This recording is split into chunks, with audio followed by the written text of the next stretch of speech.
G'day everyone, Alex again. Today we're going over parallel resistors.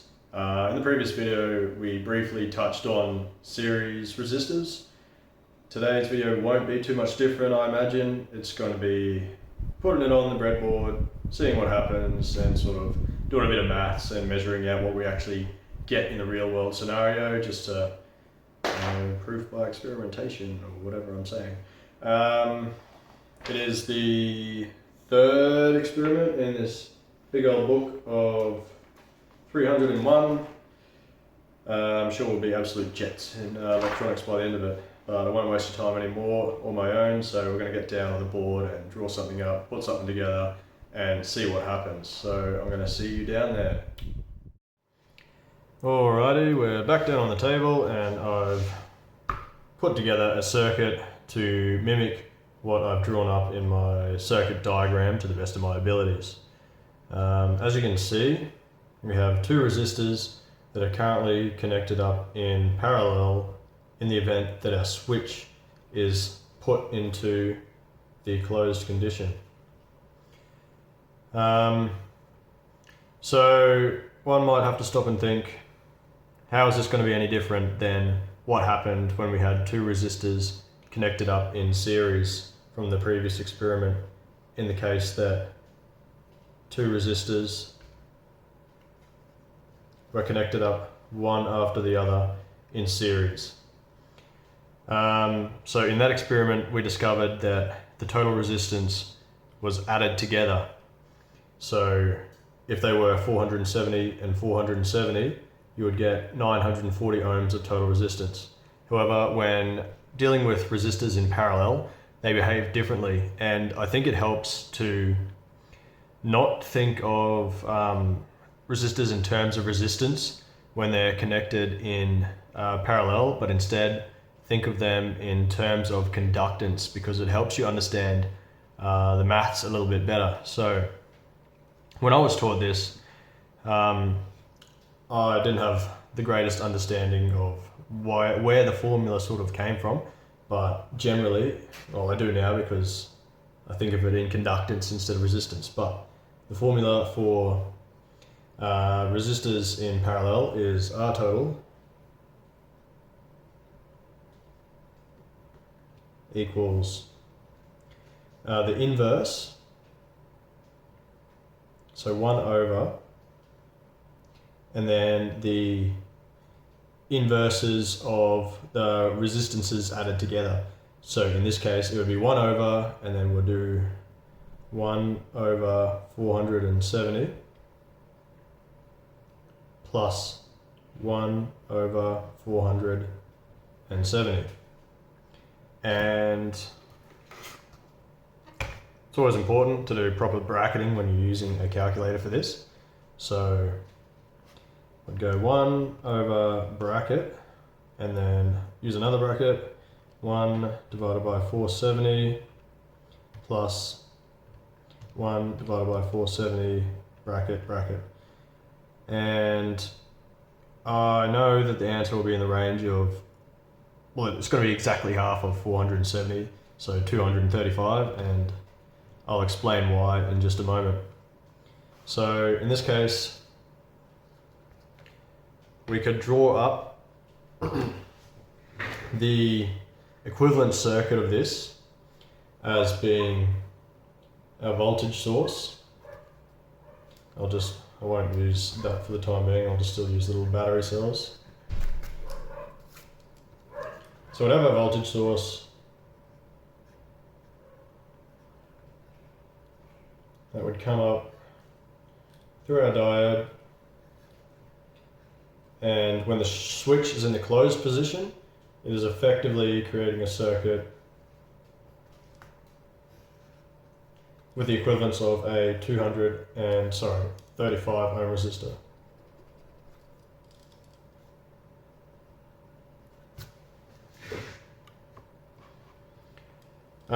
So why is this the case? Why doesn't the resistance increase as you might intuitively think as you have put more resistors in the path of the current flow? So breaking it down, it is just in layman's terms because there are more paths of conductance for the electrons to flow through, or just the charge carriers, we're going to call them from now on. So in this case, we could think of conductance as being the opposite of resistance, because it is, intuitively, what allows current to flow. It's conductive. It's a conductive material. It's not resistive.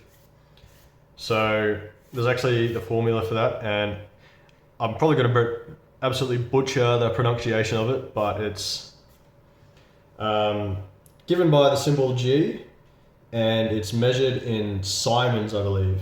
So G equals 1 over R, and that's denoted by S for like Simons. I'm sure I've got that entirely wrong, but if you Google it, I'm sure it'll auto-correct for you.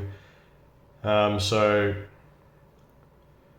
when you look at this, you might start getting an idea of where this is going to. So in this case, knowing that the conductance is the inverse of the resistance, you could think of the resistance being just adding up the conductances, which is pretty much what's happening down here. And then that would leave you with the conductance, because it's 1 over sort of the resistance. So trying to break this down into really simple terms. Sorry if I'm crapping on a bit too much, but again, this took me a while to understand. So,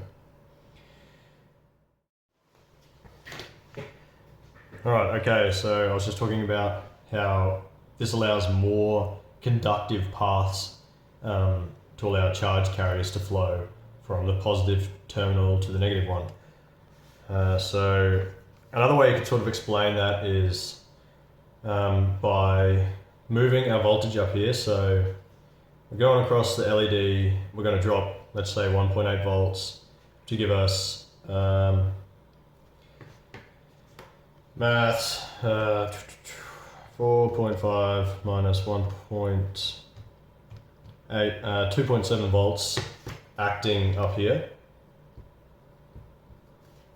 So on the top of both of these resistors, we have 2.7 volts of force that wants to deliver current across both of these resistors. And looking back to Ohm's law, we remember V equals IR.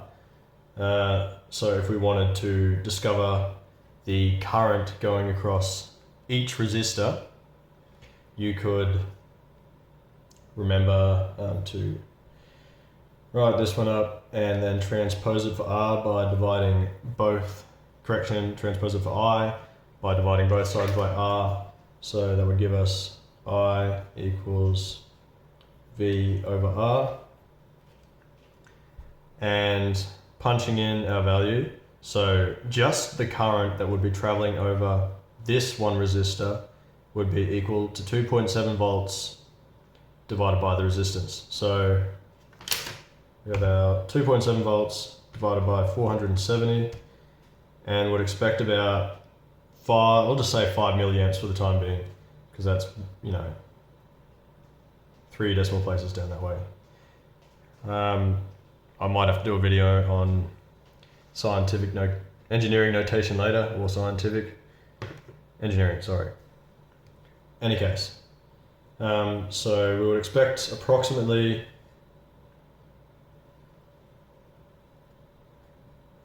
5 milliamps to be traveling around this part of the circuit, but at the same time, there are still 2.7 volts acting on this resistor. So again, you'd use the same formula and determine that about 5 milliamps also wants to travel down this path as well. So that might help put together the idea of the multiple conductive paths. Maybe I should have touched back on this just briefly to mention that on a parallel line, the voltage source is always going to be, I say always, but I'm sure there's like some niche things I'm forgetting at the moment, but 2.7 volts will be acting on both resistors in parallel circumstances, because there's nothing from here to here that's going to cause the voltage to drop. In the case of there's no LEDs causing it to drop across there, or no resistors later on, there's no other circuitry in there, there's like no resistance, so there's nothing for the voltage to drop across. So the voltage is going to be the same acting on both of these. That's pretty much the gist of it, I suppose. We won't worry too much about that, I guess. You get the idea of it anyway. So we've done that. Let's actually see if that's what's happening in our circuit. So right now I have it so that it is connected in parallel. If I flick the switch, you'll probably notice that it's going to get a bit brighter. Correction, it's going to get a bit dimmer because, oh, no, sorry, that's the way I always do this. It's going to get brighter because that's in the situation where the switch is closed, in the up position. However, when I have it down, you may notice the light gets a bit darker, just because it has only one path for the current to travel through, so only 5 milliamps are traveling through this LED, as opposed to the combined 10. So there's that. The current, there's 5 there, so I guess I should draw a line there saying we're going to have 10 milliamps going into that direction on the battery cell. I'm absolutely butchering this, so I apologize, but you know, bear with me. So we're going to test that. Right now, we're going to get 5 milliamps. And I left my good multimeter at work, so we're just stuck with this thing for the day. Works just as fine. It's probably just not as good for getting accurate readings. So again, I'm expecting 5 milliamps. I'm going to put this one on the negative terminal, and then this one on this. I'll bring this over so we can actually see it. So yeah, about 5 milliamps. Like, I just rounded up a fair bit when I was doing those calculations. I rounded down, I should say. And then of course, when I flick the switch, we're going to expect to get double that. So it should be closer to about 11 milliamps, even though I wrote down 10. Flip the switch, 2 paths for the current to travel through, and that's a bit closer to 11. Again, it's not going to be exactly 11 milliamps or double of what we measured previously, because as more current flows, this thing's going to have a greater voltage drop across it. So it's probably dropping more than 1.8 volts. It's probably dropping closer to 2 or something. That's why it's, you know, always important to have a bit of wiggle room and never rely on your calculations like exactly, because stuff changes all the time. Like, don't worry about it. It's all good. As long as you get like the general flow of electronics, or there's a good book going around, The Art of Electronics, that probably explains it a lot better than I ever could. Okay. I suppose now is a good a time as any to just explain some unique tricks, I suppose, that you may use in your lifetime when you're doing a bit of basic circuit analysis. So when you're looking at resistors in parallel, some key points to take away is that the total resistance that you're going to find is always going to be less than the lowest value resistance that you come across in your parallel circuit. So in the event that I had a parallel circuit, we're going to go crazy. We're going to go with 3 here, containing a 50 ohm, a 100 ohm, and a 200 ohm. The total resistance of this circuit, from your positive to your negative, assuming there was a voltage source there, it doesn't matter for this circuit, just the resistance from there to there, is going to be less than the lowest value resistance. So it's going to be less than 50 ohms. But don't just take my word for it, right? You know, we're going to punch that in here and I'll show you, you know, that that's actually the case. And I'll also do it here, you know that's what I'm here for. I'm showing that the maths actually matches what happens in real life. So the total, we'll do it this way as well, you know, I'm going crazy. So we're going to add the conductances together. So we're going to have 1 over 50 Simons plus 1 over 100 plus 1 over 200. And this is going to give us our conductance instead of our resistance. So smacking this thing on, 1 divided by 50 plus 1 divided by 100 plus 1 divided by 200. And it's going to give us a conductance of 0.035 Simons. You might say, what the hell does that mean? You know, what good is that for me? Not much, to be honest. Yeah, but we can turn this into a resistance. That's the only thing.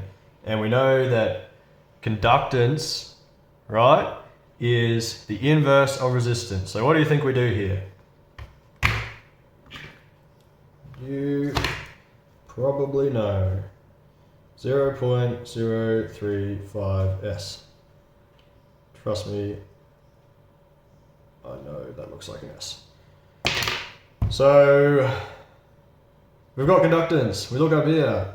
Oh damn, I reckon we can figure out R from our conductance by flipping this around. Crazy, I know. Okay, check this out, ready? If we multiply both sides by R, we get GR equals 1. And then we get R by itself by dividing both sides by G. So R equals 1 over G. So, sort of like what happened up there. Bear with me. Watch what's about to happen. 1 divided by 0.035 equals 28.57 ohms of resistance in that circuit. You say, well, that's a bit crazy, right? Well, you just hold your horses, because I'm going to blow your world and show you that actually works in real life. So 28.57. Maybe I won't do it for that exact situation because I don't have these exact value resistors. I can't butcher that, but I'll do it for another one. 1 second, I'm going to refurb. Alright, so we're back down here and I've refurbed with some value resistors that I actually have, because I don't think 50 ohm resistors even exist, or 200 ohm resistors. Well, I certainly don't have them anyway. In any case, I've used some more extreme values here to really drive home the point that when you have resistors connected up in parallel, the total resistance is going to be less than that of the lowest value resistor in the circuit. So in this case, I have a 220 ohm resistor connected up in parallel with a 470 ohm resistor and a 47k resistor, or 47,000 ohms. So going back to what we just learned about conductances, we're going to add the 3 different paths of conductance together to get our total conductance in the circuit, and then we'll know that 1 over the conductance is going to give us our total resistance, right? So in this case, what we got? 1, you know what, instead of going 1 over, I'm just going to say inverse because it's the same thing. So we got 47k inverse plus 470 inverse plus 220 ohm inverse equals, boom, boom, boom, 47,000 inverted plus 470 inverted plus 220 inverted equals 0.0066 Simons.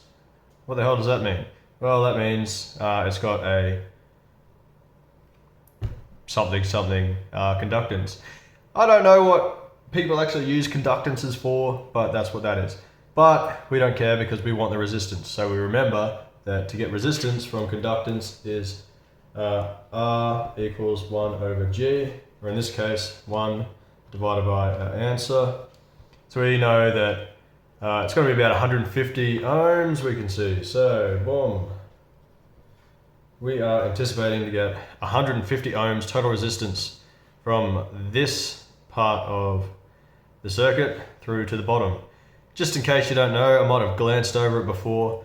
Breadboards work by connecting up these rows. So everything on the row of 15 is connected up to each other, but they aren't connected up to the rows underneath them. So 15 isn't connected up to anything on the row of 16. So in this case, we can see that all these leads on 23 are connected up with each other. And down here, all the ones on 27 are connected up. So it mimics whatever we've drawn here pretty much to a T. Because I'm so confident that this is going to be 150 ohms or thereabouts, I'm going to set my multimeter to measure less than 200 ohms. What a crazy daring man. Anyway, it's down there. Get ready. This one goes up here, and lo and behold, 140, we'll call it 148. Pretty close, right? And the reason there's that little bit of a difference, because as I harped on about before in the previous video, these things have tolerances about them.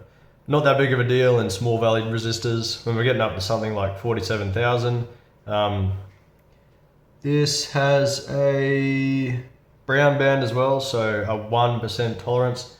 That's a fair bit on 47,000. You know, that's like a 470 value difference. So you know, stuff's going to change around a bit. But there's that, right? Now, why on earth would we use parallel resistors? You might be thinking. Why don't we just use one resistor in series to get our 150 ohm resistor? Yeah, that's a reasonable question. You know, you might assume that. I can give an example.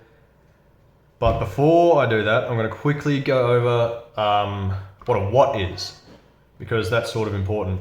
So, resistors, such as our funny little friends here, are only able to tolerate a certain amount of power going through them.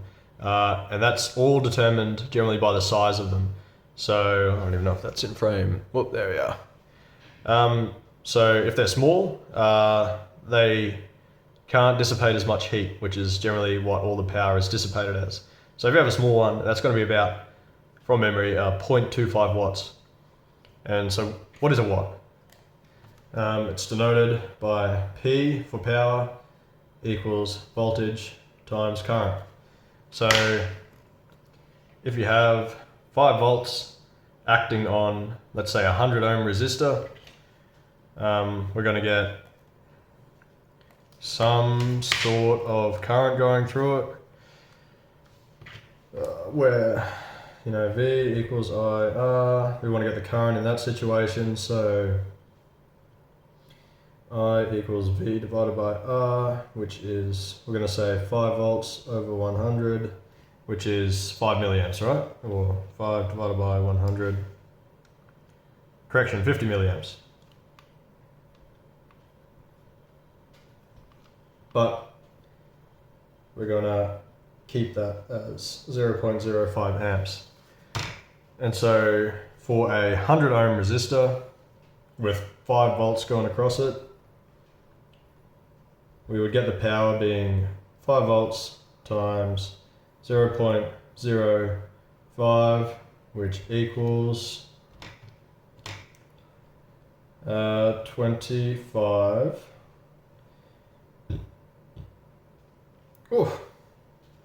0.25 watts, which is 250 milliwatts, which is, you know, pretty much what I would imagine is the maximum power rating of these small little resistors. So in the event that we wanted to actually have a current of 50 milliamps going through a circuit, but we only had, well, let's say we wanted 100 milliamps, but we only had these small little resistors, we would still be forced to use a preset resistor if we were doing this in series, right? So we want to design a circuit where we have a voltage source.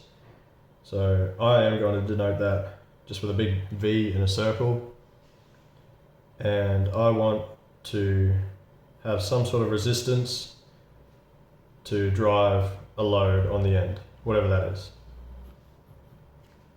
But it has to have a certain current going through it. So, you know, in our situation, let's say, for this example, we want 50 milliamps, right?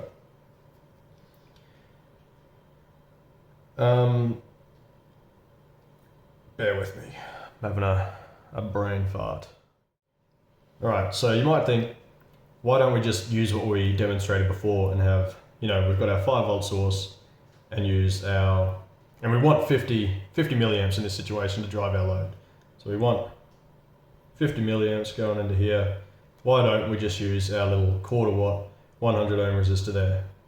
Well, that's gonna, as we calculated earlier, generate a quarter watt of energy dissipating across this resistor.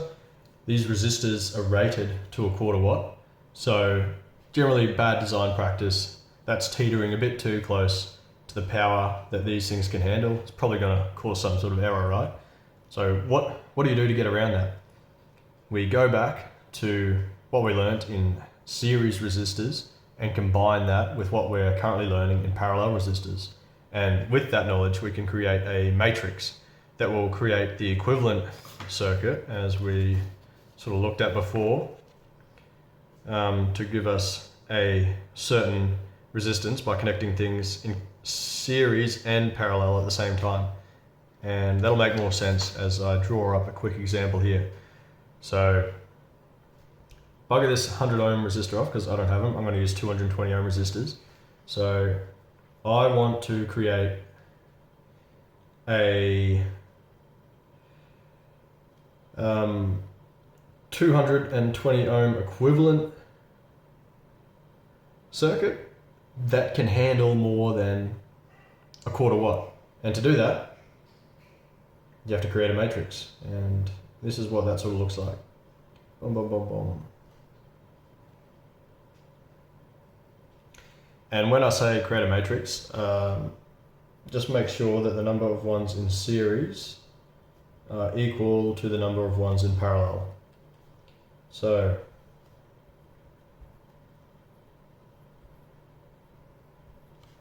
here we have 2 resistors in series, but also in parallel.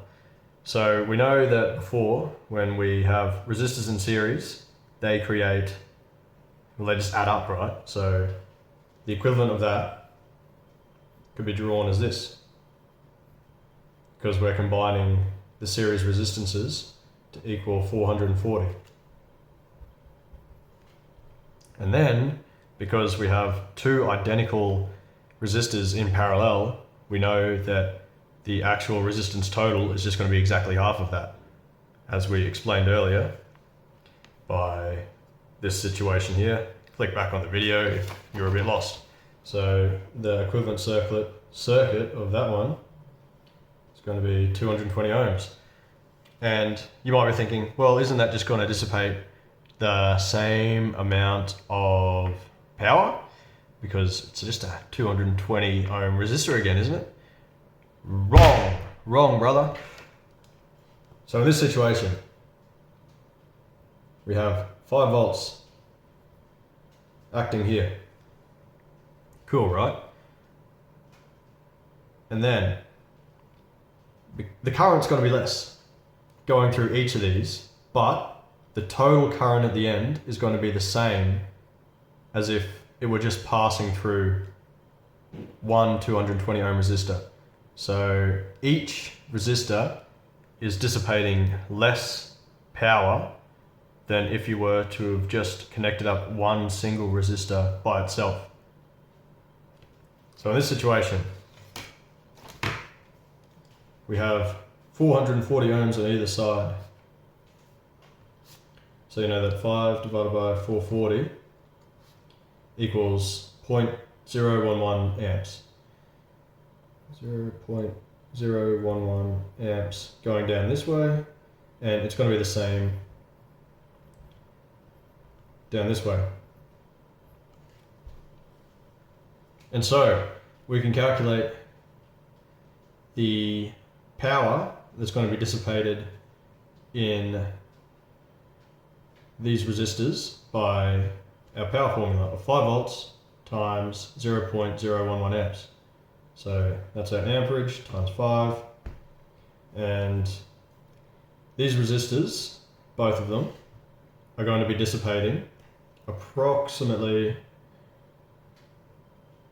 well, the top one slightly more than the bottom one, maybe. It depends how you think about it. Not really. 0.05 watts. 0.05 watts. So that's cool, right? But if we were to just use a single 220 ohm resistor, we would have 5 volts up here, and this time 5 divided by 220 as opposed to our 440. Just a single resistor would be dissipating 0.022 watts.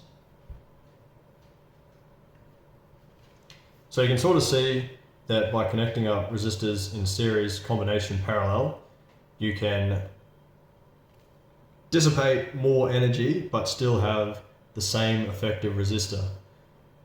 Maybe that's jumping the gun a bit too much on this video. I haven't explained it the best, but just give a mental note of it for now, you know? Who cares, right? Also, while I'm here, I guess I could go over really quickly what is an amp. It's as like an actual value. It is approximately 1 bazillion electrons flowing through a certain point every second. Who cares about the actual values, right? It's just, you know, I'm not going to talk about that right now. Look it up by yourself. There's like a billion videos about it. That is one application of resistors in parallel. I think I've done this video to death, so I'm going to leave that one as that. It was just meant to be a simple on-off switch at the end of the day. We're going to do a lot more exciting stuff than that as we go on. I'm going to quickly jump over to the simulation and maybe talk a bit there. Probably not. I'm just going to have it on there and be like, well, this is a waste of time. But I'll see you over there in just a second. Hey everyone, so I've gone ahead and drawn up a circuit simulation of what we were sort of playing around with on those calculations earlier. I just wanted to go over in a bit more detail about how you could use a matrix of resistors to get the same result as something that would just be one equivalent resistor, but they would be able to handle a lot more power. So in this situation, as we were talking about earlier, we have a matrix of resistors being a 3x3 of 100 ohm resistors. They're powered by a 5 volt battery source, and in both situations, and I've connected up a couple of watt meters in series with the wiring to show how much power is being dissipated at each point, because these are just a measure of voltage and current multiplied together. So on the left here, we can see that we have our 100 ohm resistor, and it's currently only dissipating 83 milliwatts of power. And we know that this circuit is going to deliver the same amount of current to our load, which would be down the bottom. But at the moment, it's just going straight to earth, as what would happen if we just had a individual 100 ohm resistor. So in both situations, despite there being multiple resistors here, we're getting the same current delivered at the end of 50 milliamps in both situations. However, the resistor on the right, as seen here, is dissipating a lot more power at 250 milliwatts, which, is often like not an ideal situation to be in, depending on what sort of components you're working with. Don't want to go into too much detail again because I'm terrible at explaining these things, but just so you get a better idea of what's actually happening. Um, and one point that I need to clarify a bit more as well is that the top resistors will be the ones that will be dissipating the most power in a matrix circuit with resistors, just because as you go down the circuit, every time you cross one of these resistors, there's going to be a voltage drop. And we know that the formula to calculate power is voltage times current. So as you go past a resistor, the voltage is going to drop, and therefore the next resistor won't be dissipating as much power. Just something to take note of. So you're really only concerned with the top value, I suppose, if you ever find yourself in that situation that you're designing something like this. Um, I'm sure there's heaps more I could touch on, so maybe in a future video I'll get to the bottom of that. But for the time being, I think that suffices. I'll see you guys in the next video. I'm not sure what that's going to be about, but I'm sure it'll be great. See you soon.